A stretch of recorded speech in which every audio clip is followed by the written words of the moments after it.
Hallo zusammen, mein Name ist Emilia und ich bin 22 Jahre alt. Ich komme aus den Vereinigten Staaten, aber jetzt lebe ich in Deutschland. Für mich ist das ein großes Abenteuer. Heute möchte ich euch von meinem Leben hier erzählen. Ich habe auch eine kleine Frage an euch. Aus welchem Land schaut ihr dieses Video?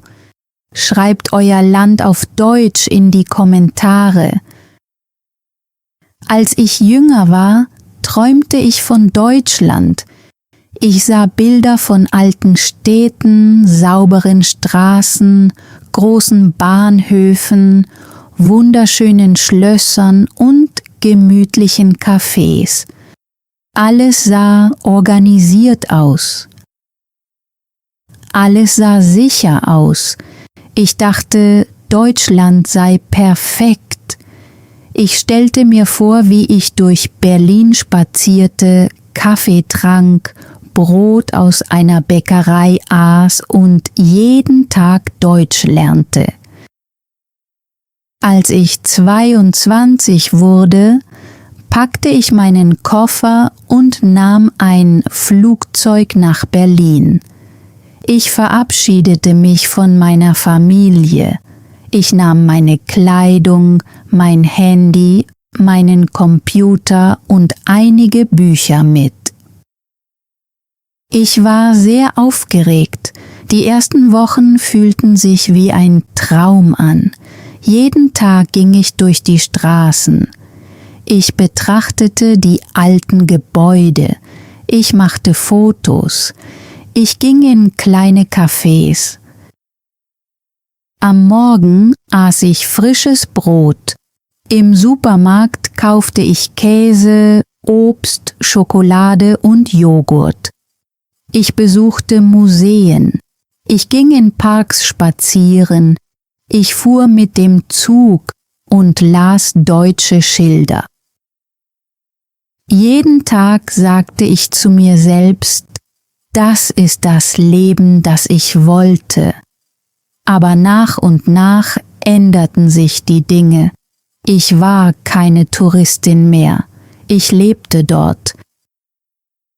Und das echte Leben ist ganz anders als ein Urlaub.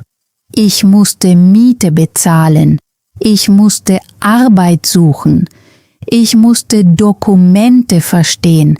Ich musste in echten Situationen Deutsch sprechen. Deutschland war immer noch schön, aber die Magie war nicht mehr dieselbe. Bevor ich umzog, hatte ich ein perfektes Bild von Deutschland im Kopf. Ich dachte, alles würde einfach sein. Ich dachte, jeder Ort würde sauber, ruhig und organisiert sein. Ich dachte, die Menschen würden immer höflich und hilfsbereit sein. Aber das echte Deutschland ist komplizierter.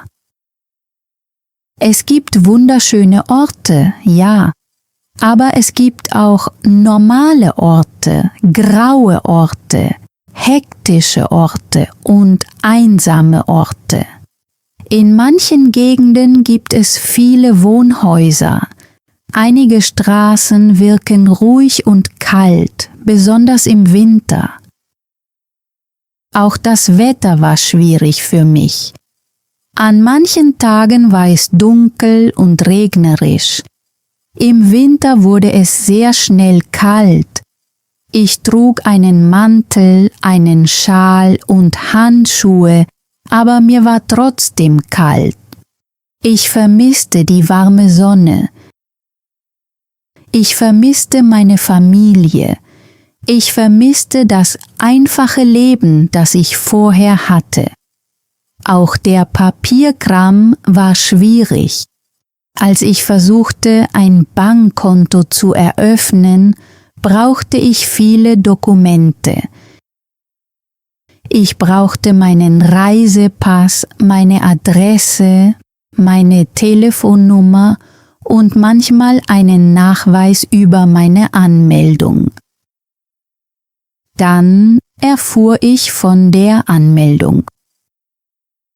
Anmeldung bedeutet, dass man seine Adresse in Deutschland registriert.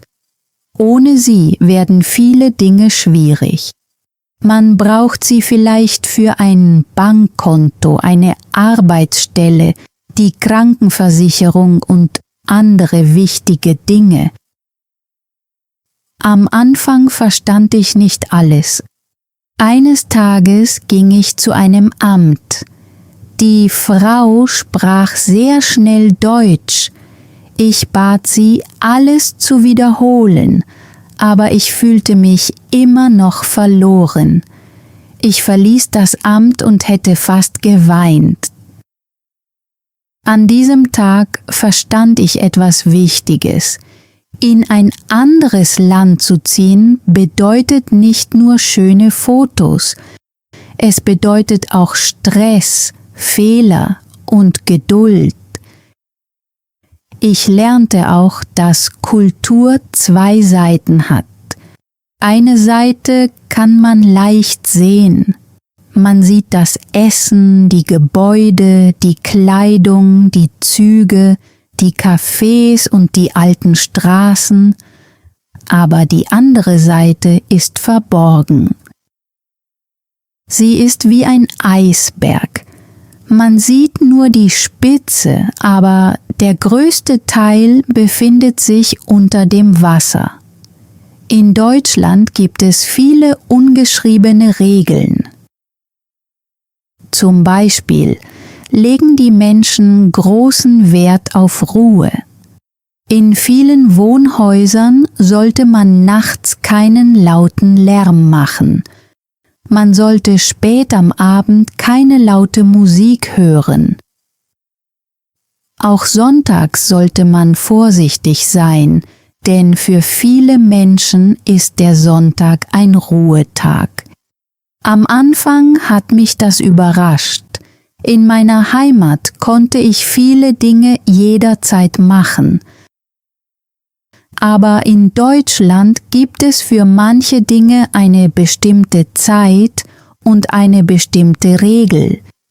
Ich habe auch gelernt, dass die Menschen Ordnung mögen. Man wartet, bis man an der Reihe ist. Man stellt sich in einer Schlange an.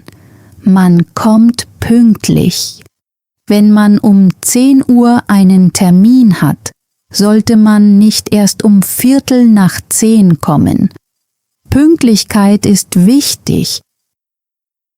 Ich habe auch etwas über Mülltrennung gelernt. Es gibt verschiedene Tonnen für verschiedene Dinge. Papier kommt in eine Tonne, Plastik kommt in eine andere, Glas kommt wieder woanders hin. Am Anfang war ich verwirrt. Ich stand vor den Mülltonnen und wusste nicht, was ich tun sollte. Eine deutsche Nachbarin half mir. Sie war ernst, aber freundlich. Sie erklärte mir alles langsam. Danach fühlte ich mich besser. Ich bemerkte auch, dass die Menschen in Deutschland nicht immer mit Fremden sprechen. Im Zug sind viele Menschen ruhig. Sie lesen, schauen auf ihr Handy oder sehen aus dem Fenster.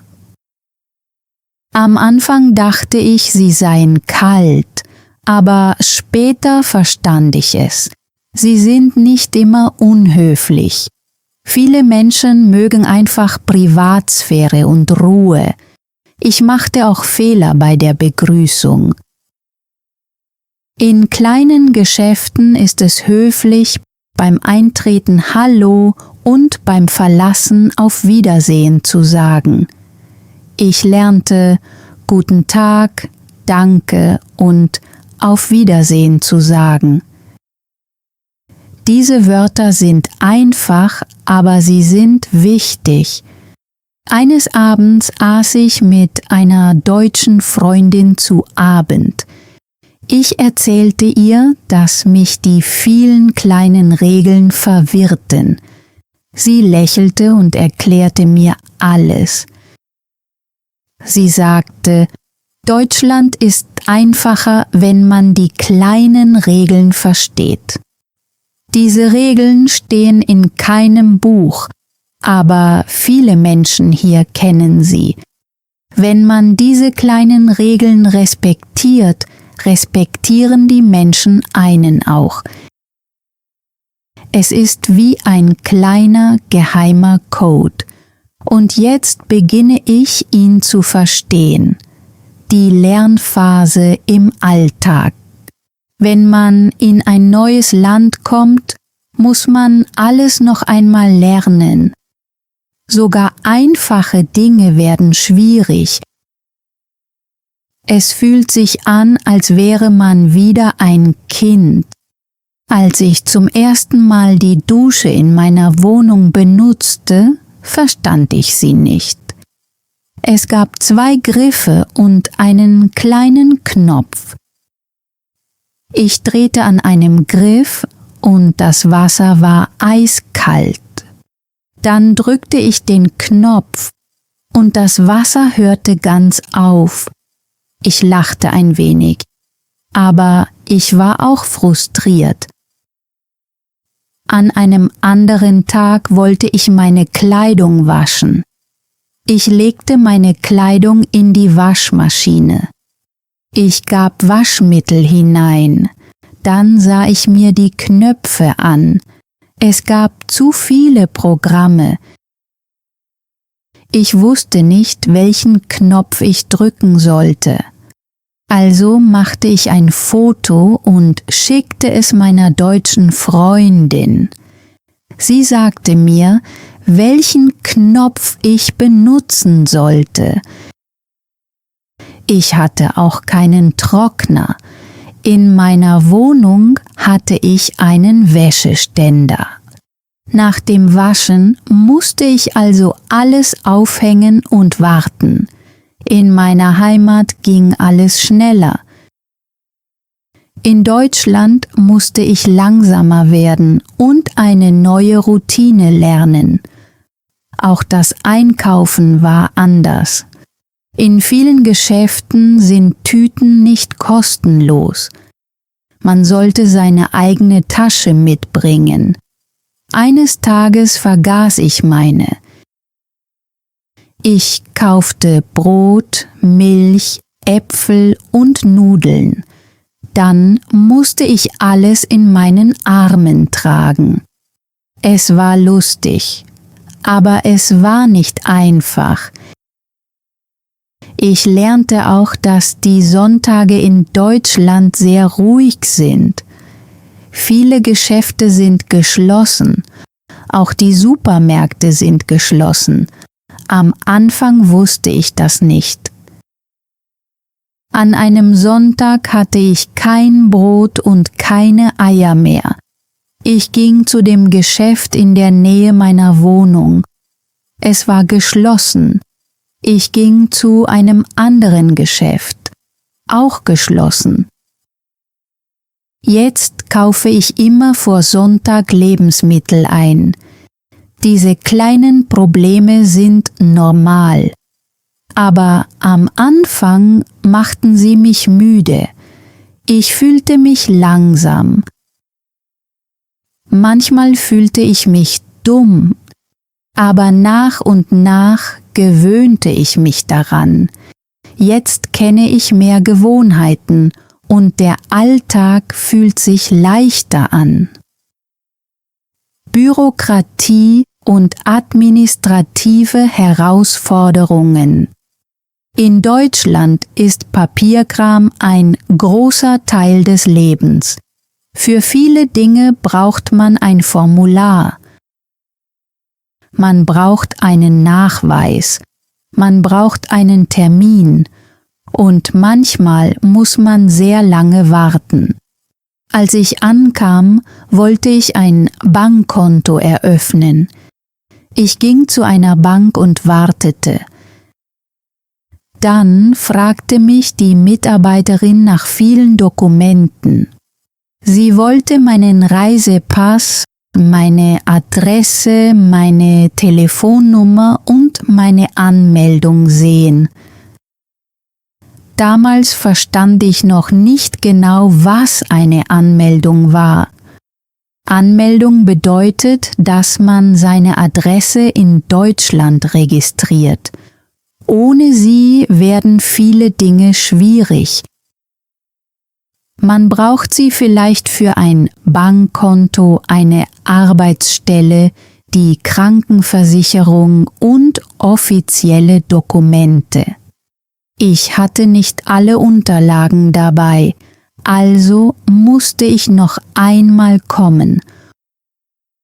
Und dann noch einmal.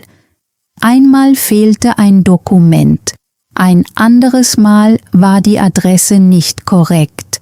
Ich war müde, ich wollte fast aufgeben. Auch Termine waren schwierig. Ich musste bei einem Amt einen Termin buchen. Ich schaute viele Male auf der Webseite nach. Manchmal gab es keine freien Termine, manchmal war die Seite verwirrend. Eines Tages fand ich endlich einen Termin. Ich war glücklich. Aber an diesem Tag regnete es. Ich nahm zuerst den Bus und dann den Zug. Der Zug hatte Verspätung. Ich kam zu spät an und meine Unterlagen waren nass. Der Mitarbeiter sagte, Sie brauchen einen neuen Termin. Ich wollte weinen. Auch Lieferungen waren verwirrend. Eines Tages bestellte ich ein Paket. Der Zusteller kam, als ich nicht zu Hause war. Ich wusste nicht, wo das Paket war. Ich überprüfte meine E-Mails. Ich schaute auf mein Handy. Schließlich fand ich es in einem Abholshop in der Nähe eines Supermarktes. Deutschland ist ein gutes Land, aber das Leben hier erfordert Geduld. Man muss ruhig bleiben. Man muss seine Unterlagen vorbereiten. Man muss Kopien machen. Und vor allem darf man nicht aufgeben. Arbeit und finanzielle Realitäten. Als ich nach Deutschland kam, dachte ich würde schnell eine gute Arbeit finden. Ich dachte auch, dass ein gutes Gehalt das Leben einfach machen würde. Aber die Realität war anders. Ich fand einen kleinen Job in einem Café. Ich servierte Kaffee, ich putzte die Tische, ich sprach mit den Kunden. Die Arbeit war schön, aber ich verdiente nicht viel. Meine Wohnung war klein. Sie hatte nur ein Zimmer und eine winzige Küche. Aber die Miete war teuer. Das Geld war schnell weg.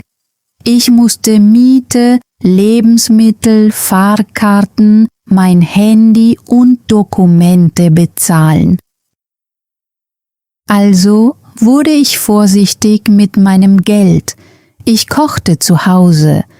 Ich kaufte einfache Lebensmittel. Ich suchte nach Angeboten. Ich ging nicht oft aus. Auch die Arbeitskultur in Deutschland war neu für mich. Die Menschen nehmen Pünktlichkeit sehr ernst. Wenn die Arbeit um 8 Uhr beginnt, sollte man um 8 Uhr bereit sein.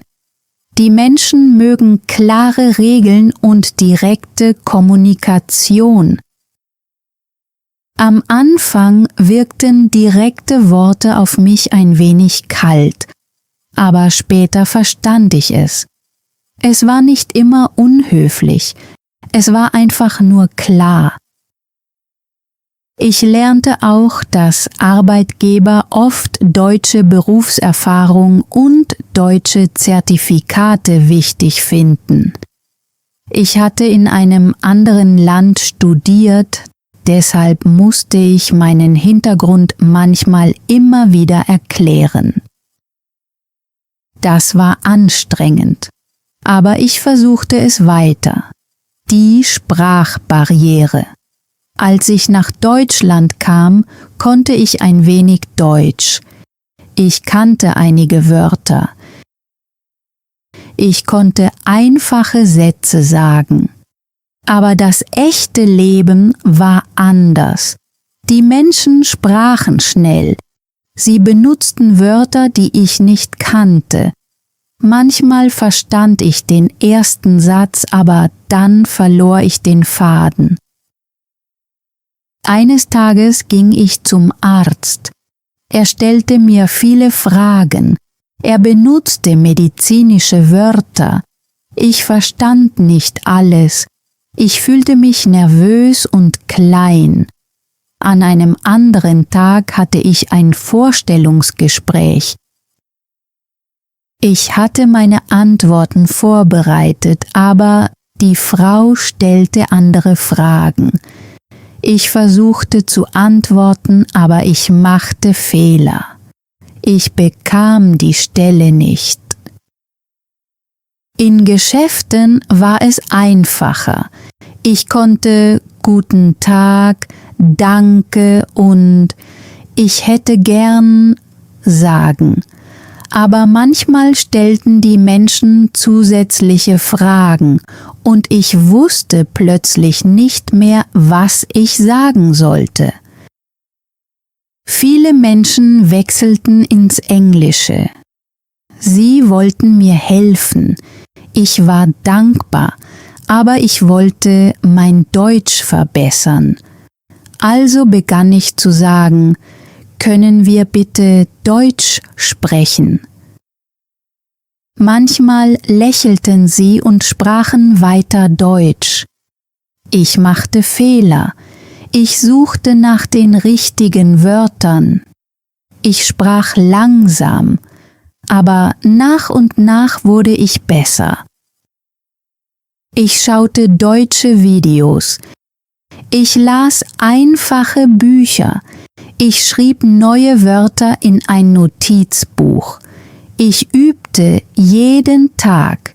Eines Tages sagte meine Nachbarin, »Dein Deutsch ist jetzt besser.« Ich war stolz. Die Sprache ist der Schlüssel. Sie hilft bei der Arbeit. Sie hilft dabei, Freunde zu finden. Sie hilft einem, sich zu Hause zu fühlen.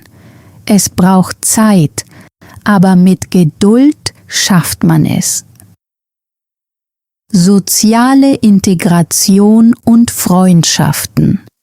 In Deutschland Freunde zu finden, war für mich nicht einfach. In meiner Heimat kamen die Menschen leicht miteinander ins Gespräch. Sie lächelten, stellten Fragen und wurden manchmal sehr schnell Freunde.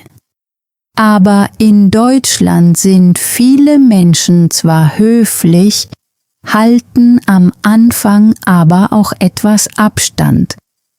Am Anfang fühlte ich mich einsam. Ich ging in Parks, Cafés und Sprachkurse. Ich sah Menschen zusammensitzen und lachen.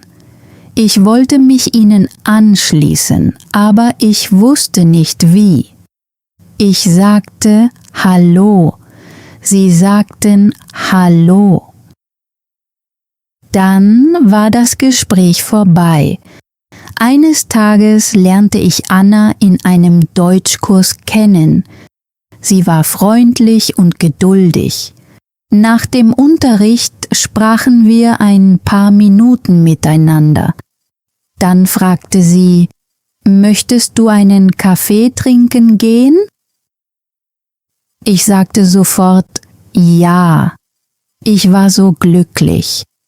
Wir trafen uns danach noch einige Male. Wir tranken Kaffee, gingen im Park spazieren und übten gemeinsam Deutsch. aber selbst mit Anna brauchte die Freundschaft Zeit. In Deutschland werden viele Menschen nicht sehr schnell eng miteinander. Sie möchten dich langsam kennenlernen. Sie möchten dir zuerst vertrauen. Ich versuchte auch mit meinen Nachbarn zu sprechen. Eines Tages backte ich einen kleinen Kuchen und gab ihn der Frau von nebenan. Sie lächelte und sagte Danke. Aber danach passierte eigentlich nichts. Am Anfang war ich traurig, später verstand ich es. Die Menschen hier können sehr privat sein. Sie haben ihr eigenes Leben, ihre eigene Familie und ihren eigenen Freundeskreis. Das bedeutet nicht, dass sie schlechte Menschen sind. Es ist einfach eine andere Kultur. Mit der Zeit lernte ich mehr freundliche Menschen kennen. Ich traf auch andere Ausländer. Sie verstanden meine Gefühle, weil sie die gleichen Probleme hatten. Wir sprachen über Sprachfehler, Papierkram, Heimweh und kleine Schwierigkeiten im Alltag. Das half mir, mich weniger allein zu fühlen. Jetzt habe ich eine kleine Gruppe von Freunden. Wir treffen uns am Wochenende. Wir essen zusammen, wir trinken Kaffee, wir üben Deutsch, manchmal lachen wir über unsere Fehler. Diese Freundschaften sind mir sehr wichtig. In einem neuen Land Freunde zu finden, braucht Mut. Man muss es viele Male versuchen. Manchmal sagen die Menschen Nein. Manchmal sind sie beschäftigt, manchmal passiert einfach nichts. Aber man darf nicht aufgeben. Eines Tages sagt jemand Ja. Und dieses kleine Ja kann alles verändern. Das Leben in Deutschland hat auch meine Denkweise verändert. Am Anfang wollte ich, dass sich alles wie zu Hause anfühlt. Ich wollte alles schnell verstehen. Ich wollte perfekt sein. Aber das war unmöglich. Deutschland ist anders. Die Sprache ist anders. Die Regeln sind anders. Die Menschen sind anders. Langsam lernte ich, das zu akzeptieren. Ich werde nie ganz deutsch sein, und das ist in Ordnung. Ich komme aus einem anderen Land. Ich habe meine eigene Geschichte. Ich habe meine eigene Kultur. Aber ich kann Deutschland respektieren und lernen, wie man hier lebt. Eine deutsche Freundin sagte einmal zu mir: Du gehörst auch hierher, selbst wenn du anders bist. Dieser Satz half mir sehr. Heute versuche ich, offen zu bleiben. Manche Tage sind schwer, manche Tage sind wunderschön, aber jeder Tag bringt mir etwas Neues bei. Das Leben in Deutschland ist ein Abenteuer. Wenn du eines Tages nach Deutschland ziehen möchtest, sei geduldig. Lerne die Sprache, respektiere die Kultur und verliere nicht den Mut. Vielen Dank, dass ihr euch die ganze Geschichte angesehen habt. Wenn ihr bis zum Ende geblieben seid, weiß ich das wirklich zu schätzen. Emilias Geschichte zeigt uns etwas Wichtiges. In einem anderen Land zu leben bedeutet nicht nur schöne Fotos und Träume. Es geht auch um Geduld, Sprache, Kultur, Einsamkeit, Freundschaft und Mut. Jetzt habe ich eine kleine Übung für euch. Das heutige deutsche Wort ist Geduld. Schreibt einen einfachen deutschen Satz mit Geduld in die Kommentare. Zum Beispiel: Ich brauche Geduld. Oder Geduld hilft mir jeden Tag. Sagt mir außerdem: Würdet ihr eines Tages gern in Deutschland leben? Ja oder nein? Wenn euch diese Geschichte beim Üben des deutschen Hörverstehens geholfen hat, abonniert bitte German Tales für weitere einfache deutsche Geschichten. Hört weiter zu, übt weiter und bis zur nächsten Geschichte. Tschüss.